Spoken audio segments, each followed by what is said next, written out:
আমি তো ভয় পেয়ে গেছিলাম সোনা। তোমার ভয় কি চাইছো না? এই তো আমি, এই তো মা তোমার পাশে।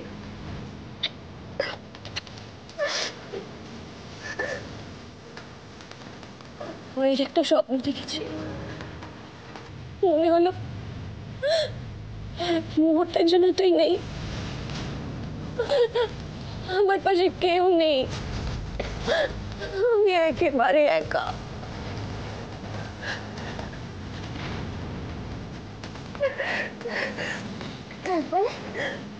তারপর উঠে দেখি এই তো আমার সোনা, আমার রাজপুত্র।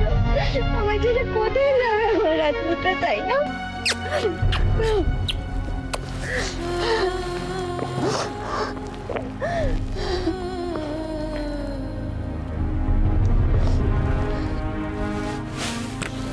তোজো, বাবা আসেনি এখনো আসেনি।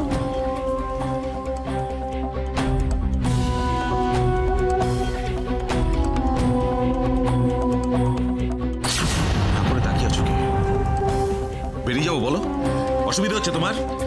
আমি কাজ করছি, অসুবিধা হচ্ছে তোমার?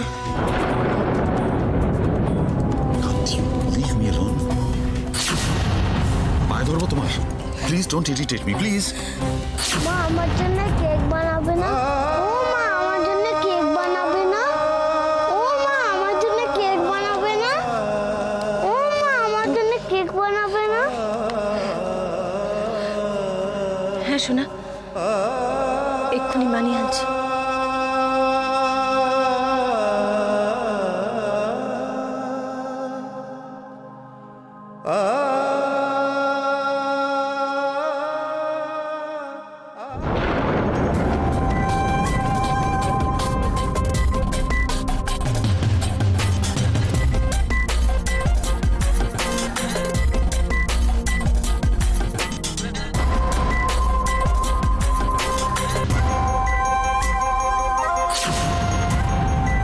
একটু আসবো?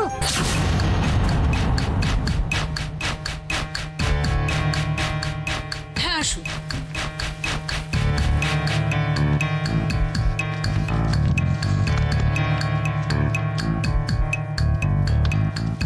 তোমাকে একটা কথা বলতে এলাম। কালকে তো দাদার জন্মদিন, তাই আমরা সবাই মিলে দাদার ঘরে দাদাকে একটু স্মরণ করব।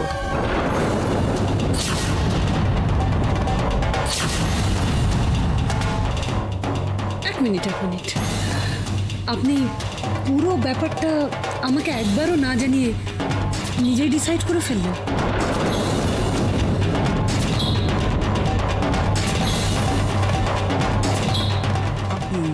তোমাদেরই তো জানাতে এলাম। বাড়ির পুরো দায়িত্ব আমার, সেটা জানেন তো। তাহলে আমার পারমিশনের কোনো প্রয়োজন নেই? তুমি কি বলছো পৃথা? মানে এইরকম একটা ব্যাপারের জন্য? ও ইয়েস, আমাকে জানানো উচিত ছিল। আর তাছাড়া এসব স্মরণ কিছু হবে না, রায়বাড়িতে এসব চলে না। আমার দাদার ব্যাপার আমি পালন করতে চাচ্ছি। হ্যাঁ, নো প্রবলেম, নিজের ঘরে বসে করুন। কিন্তু যে ঘরের দরজা দিদি নিজের হাতে বন্ধ করে দিয়ে গেছে, সেই ঘরে ঢুকে কিছু করা যাবে না। অ্যাটলিস্ট আমি পারমিশন দেব না। আপনার বোধহয় আমার কথাগুলো শুনতে খুব একটা ভালো লাগছে, আই আন্ডারস্ট্যান্ড। কিন্তু দিদির অমতে আমি কিছু করতে পারবো না। আর কোনো প্রশ্ন?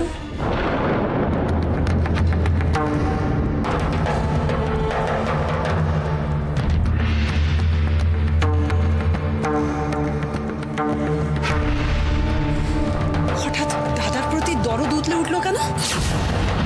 ওই ঘরে যেতে চাইছে কেন? অন্য কোনো মতলব নেই তো?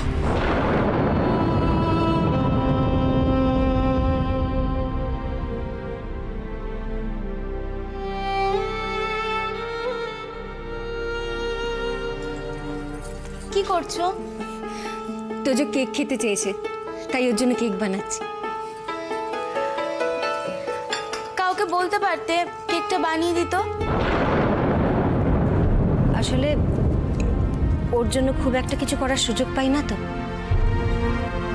তাই এটুকু করতে আমার ভালো লাগে।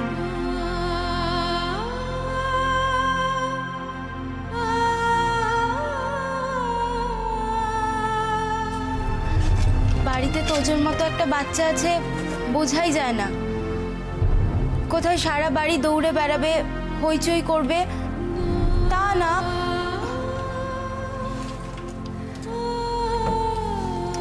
বাড়ির বড়রা হইচই করতে এত ব্যস্ত থাকে যে ও কি করলো না করলো সে নিয়ে কারো কোনো মাথা ব্যথা নেই।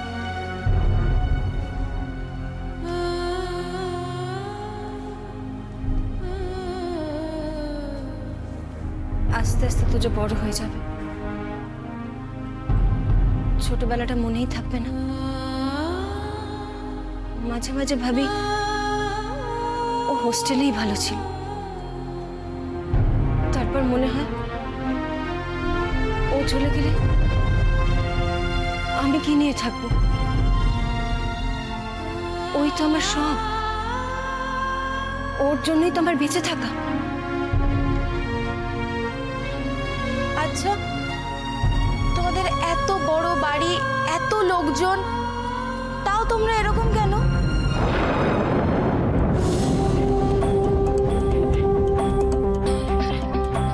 এত কিছু আছে এই বাড়িতে, তাও তোমরা নিজেরা আলাদা আলাদা করে বাঁচার কথা ভাবো কেন? তোমরা কেউ সেভাবে হাসো না, মন খুলে কথা বলো না কারোর সাথে। চারপাশে কেমন যেন একটা দম বন্ধ করা পরিবেশ। এভাবে থাকতে তোমাদের কষ্ট হয় না? কষ্টটাকে অনেক কষ্ট করে অভ্যেস করতে হয়েছে মাধুরী, সয়ে গেছে এখন সব।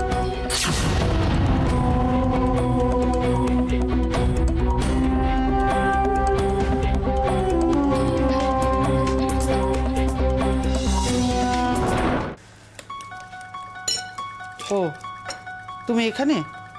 আমি তোমাকে খুঁজে বেড়াচ্ছি। শোনো পরমা, আমি তোমাকে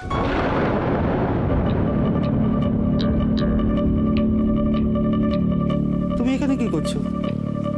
যাও নিজের ঘরে যাও।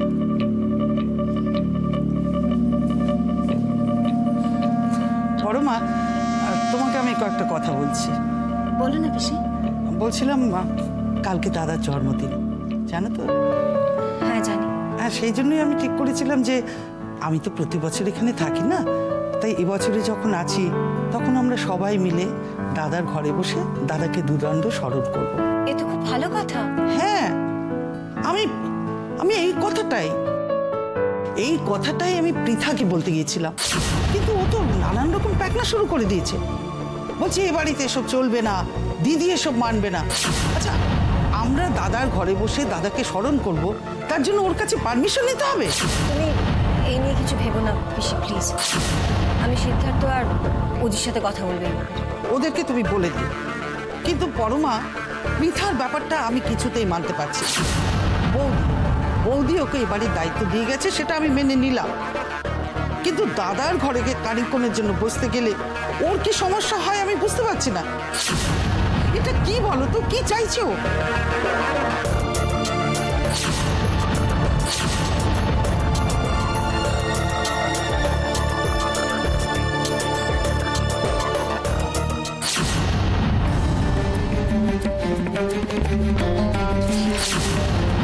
What happened, Duji? Nothing. Just 2 minutes, please.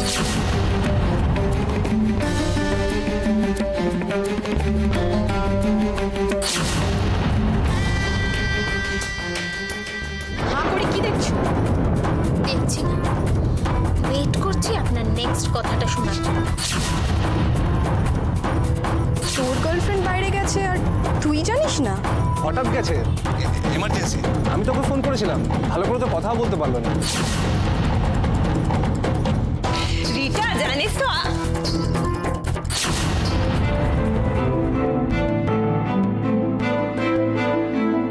কি রে, কি ভাবছিস তুই?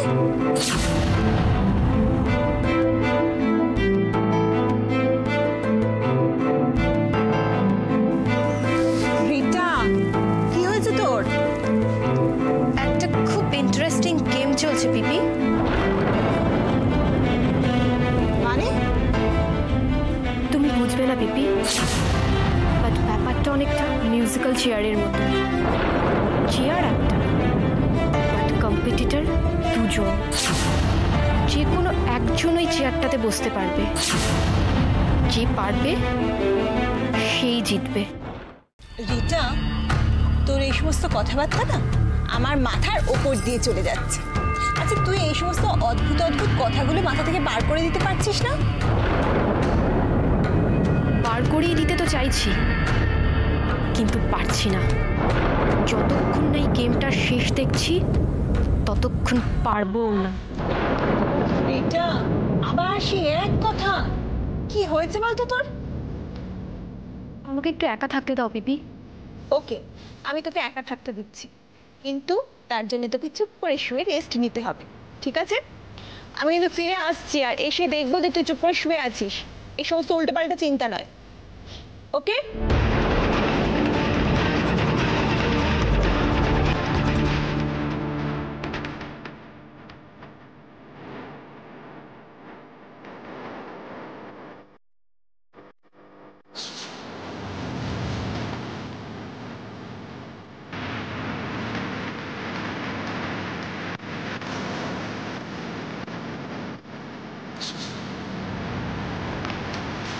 না না, তিশার যেই হোক না কেন রাশি হতে পারে না, নেভার।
তুমি কে আমাকে জানতেই হবে।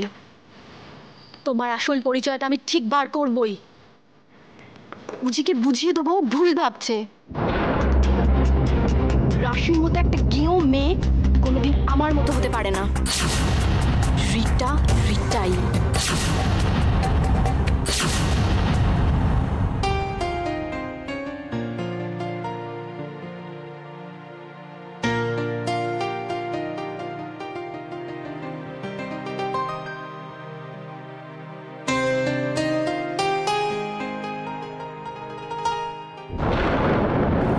তুমি আমার সাথে এসো, এসো।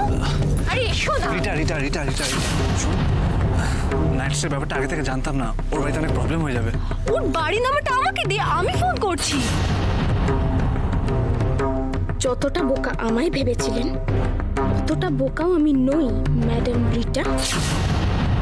আমরা গ্রামের মেয়েরা একটু চুপচাপ থাকি ঠিকই, কিন্তু কেউ যদি ইচ্ছে করে খোঁচা দেয় তাহলে আমরাও উল্টে খোঁচাটা দিতে পারি।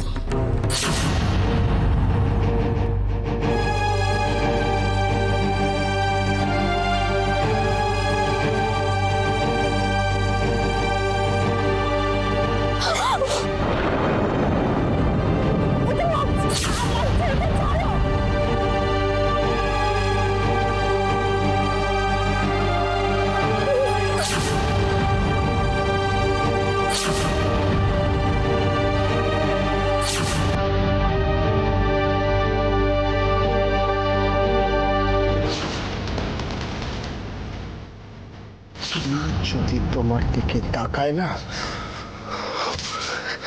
আমি তার চোখগুলো উবড়ে নেব।